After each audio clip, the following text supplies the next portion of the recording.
नमस्कार।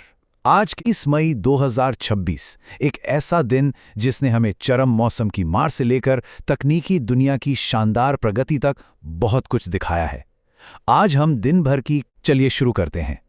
तो आइए इस तेजी से बदलते घटनाक्रम को समझने के लिए सीधा आज के मुख्य विषयों पर आते हैं। हम शुरुआत करेंगे देश और स्थानीय समाचारों से, फिर चलेंगे अंतर्राष्ट्रीय जगत की खबरों की ओर। इसके बाद व्यापार और अर्थव्यवस्था, फिर खेल जगत के मुख्य समाचार और अंत में थोड़ी बात मनोरंजन और जीवन शैली की। आइए सबसे पहले देश और स्थानीय समाचारों का रुख करते हैं। आज देश में एक्सट्रीम वेदर यानी चरम मौसम और तकनीक के क्षेत्र में हो रही बड़ी छलांगें, ये दो चीजें सबसे ज्यादा सुर्खियां बटोर रही हैं। जरा वैश्विक जलवायु के इस बड़े पैटर्न को देखें। एक तरफ हमारे यहाँ भारत में गोरखपुर और गुजरात में पारा 42 और 45 डिग्री सेल्सियस के पार जा चुका है। गोरखपुर में बाकायदा येलो अलर्ट जारी है और गुजरात की नमक खदानों में काम करने वाले मजदूर इस झुलसा देने वाली गर्मी में भारी संघर्ष कर रहे हैं। और दूसरी तरफ यूरोप का देश स्पेन, जहां मई के महीने में ही तापमान 40 डिग्री पहुंच गया है। हालात इतने खराब हैं कि वहां पानी की भारी कमी के कारण इमरजेंसी सूखा घोषित करना पड़ा है। तो ये कोई छोटी बात नहीं है। ये साफ दिखाता है कि हीट वेव अब कोई स्थानीय मुद्दा नहीं रहा, बल्कि एक बहुत बड़ी ग्लोबल समस्या बन चुका है। देश की एक और बेहद महत्वपूर्ण खबर सीधे सर्वोच्च न्यायालय से आ रही है। सुप्रीम कोर्ट ने एएसआई यानी भारतीय पुरातत्व सर्वेक्षण की रिपोर्ट और ठोस पुरातात्विक साक्ष्यों को आधार बनाते हुए एक विवादित मध्ययुगीन मस्जिद परिसर को मंदिर घोषित कर दिया है। यह एक ऐतिहासिक फैसला है और हाँ, इस बड़े फैसले के बाद एहतियात के तौर पर उन सभी संवेदनशील इलाकों में सुरक्षा व्यवस्था बेहद कड़ी कर दी गई है। अब थोड़ा आगे बढ़ते हैं और देखते हैं कि भारत का तकनीकी भविष्य कैसे गढ़ा जा रहा है। यहाँ दो बहुत बड़े कदम उठाए गए हैं। पहला, विदेशी माइक्रोचिप्स पर हमारी निर्भरता कम करने के लिए टाटा समूह और डच कंपनी ASML के बीच एक ऐतिहासिक सेमीकंडक्टर डील हुई है। ये सच में एक गेम चेंजर साबित हो सकता है। और दूसरा कदम, हमारे दूरसंचार मंत्रालय ने प्रमुख IIT संस्थानों के साथ मिलकर 6G नेटवर्क के पायलट ट्रायल्स की पूरी रूपरेखा तैयार कर ली है। सोचिए, अभी हम 5G के आदी हो रहे हैं और 6G की तैयारी भी शुरू हो चुकी है। देश के बाद अब हमारा ध्यान जाता है अंतर्राष्ट्रीय जगत की अहम खबरों की ओर। आज का वैश्विक मंच मुख्य रूप से बढ़ते भू राजनीतिक तनाव और कुछ बेहद गंभीर स्वास्थ्य संकटों से घिरा हुआ है। मध्य पूर्व में हलचल लगातार तेज हो रही है। एक तरफ इजरायली नौसेना ने गाजा की ओर जा रहे अंतर्राष्ट्रीय मानवीय सहायता वाले जहाज़ों के एक बेड़े को समुद्र में ही रोककर अपने नियंत्रण में ले लिया है। वहीं दूसरी ओर एक बड़ा कूटनीतिक घटनाक्रम हुआ है।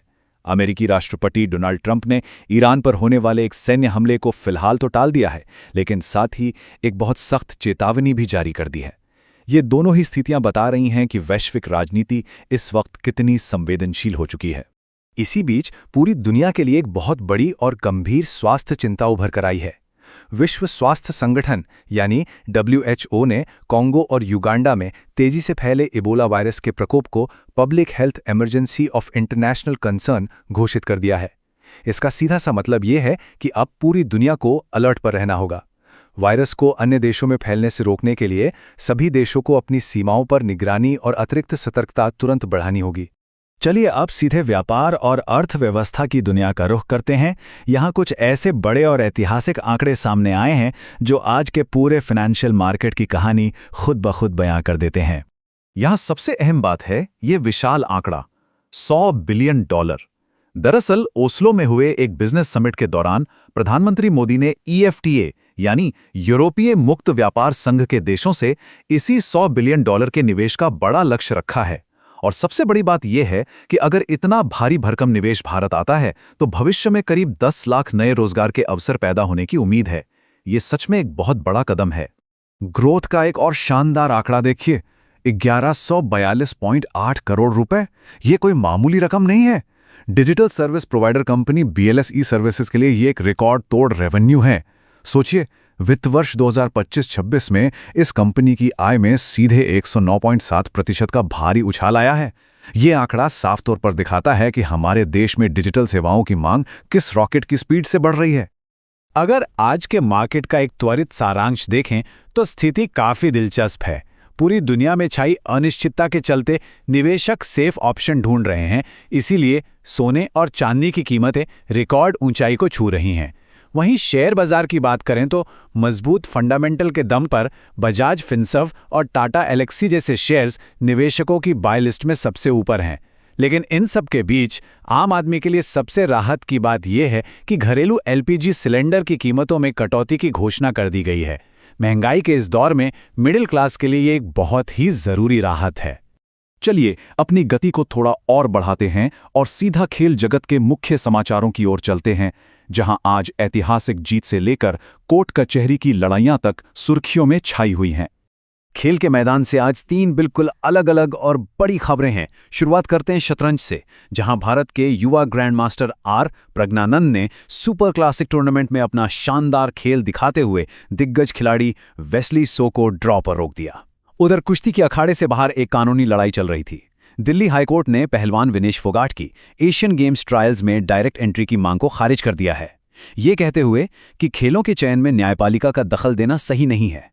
और बास्केटबॉल की बात करें तो WNBA स्टार कैटलिन क्लार्क ने अपने खास कस्टम कोबे 5 शूज पहनकर कोर्ट पर 21 पॉइंट स्कोर किए और सबको पूरी तरह से मंत्रमुग्ध कर दिया।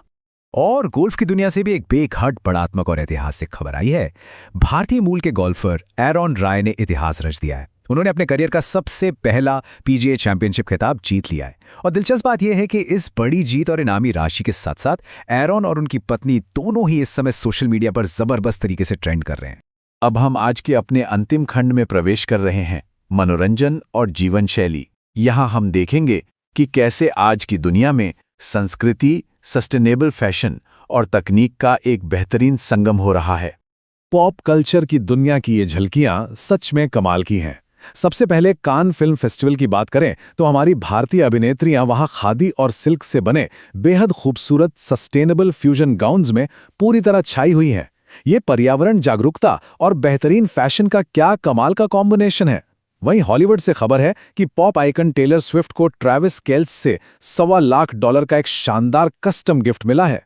और बॉलीवुड, वहां हमारे महानायक अमिताभ बच्चन 80 पार की उम्र में भी रुकने का नाम नहीं ले रहे हैं। उन्होंने अपनी एक नई mega budget family drama film की शूटिंग शुरू कर दी है। उनका ये डेडिकेशन सच में हम सबके लिए एक बहुत बड़ी प्रेरणा है। लेकिन इन सब के बीच जो बात सच में सबसे ज्यादा दिलचस्प लगी वो है लेजेंडरी संगीतकार AR रहमान का ये नजरिया। उन्होंने हाल ही में चेन्नई में एक नया AI यानी artificial intelligence powered music composition tool launch किया है। और उनका साफ कहना है कि AI कभी भी असल संगीतकारों की जगह नहीं ले सकता, लेकिन हाँ, ये युवा कलाकारों को नए नए प्रयोग करने और अपनी कला को पूरी दुनिया तक पहुंचाने में एक बहुत बड़ा मददगार जरूर साबित होगा। कमेंट्स में बताएं अपनी राय और ऐसे ही जानकारी के लिए सब्सक्राइब, लाइक, फॉलो करें।